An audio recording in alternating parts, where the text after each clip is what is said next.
Venice is bracing for the possibility of another flood. The city continues to deal with record-breaking water levels. Officials are forecasting a water surge of 1.6 meters or nearly 5 feet today. St. Mark's Square is shut down and elevated walkways have been removed. Tourists scrambled for transportation to the mainland before it was interrupted. 2 high tides hit the city during the week, and city officials have declared a state of emergency. It is the worst flooding Venice has experienced in over 50 years. For more on the flooding, we're now joined by lifelong Venice resident Azia Bussetto. Now, Azia, it is nighttime there now, but you are outside. So describe for me where you are, what it has been like in this past week. Hi, I'm near the Arsenal, not far from St. Mark's Square, and this week has been pretty rough. The water has been unbelievably high all the week, and it has never happened before for such a long span of time to have such high tides. So it has been pretty rough for everyone. When you say pretty rough, Azia, what does that mean? Is it difficult for you to get to work or to school? How does it affect your day-to-day life?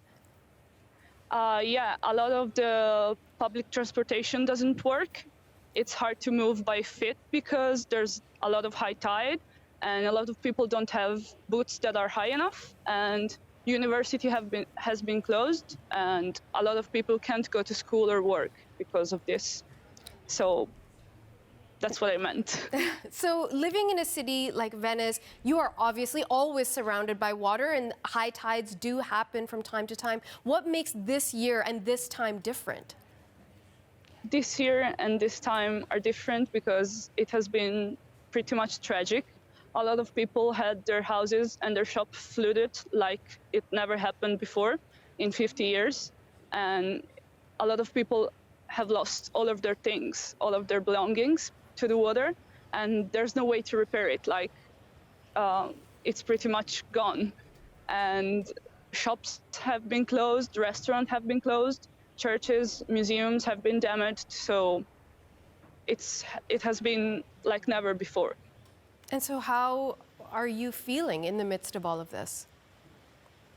I'm feeling pretty much helpless, even though a lot of people have shown support to the city, because there's not much we can do about it. I mean, it's a natural event, and of course it happens, but there's not much we can do about it because, you know, climate change is real and it's affecting the way the tide is going up, and there's not much we can do about it.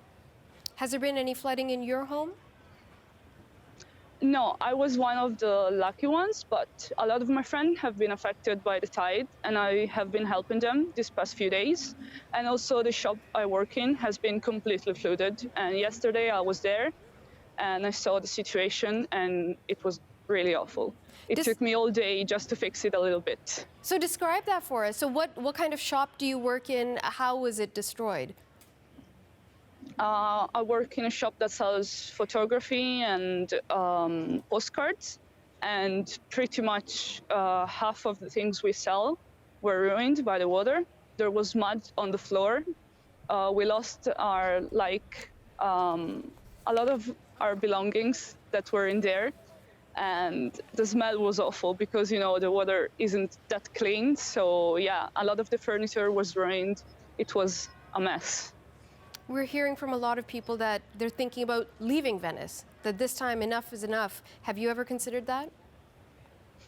Yeah, I have to admit that I have, even though it would be heartbreaking to leave such a beautiful place because there's nowhere else like this in the world. But there's going to be a point where we pretty much can't stay here because it's going to be like this every day if we don't do something about it. Describe for us what makes Venice so special, because the city is hurting right now. So remind us of what makes it wonderful. Wherever you turn, there's a work of art. There are thousands, well, maybe not thousands, but hundreds of churches, beautiful churches. And it's pretty much an open-air museum. And there's nothing like it in the world. Like St. Mark's Square, that's not going to come back from flooding if we keep going on like this. It's one of the most beautiful places in the world. It's romantic, it's interesting, it's full of culture and art, and there's no way to replace it.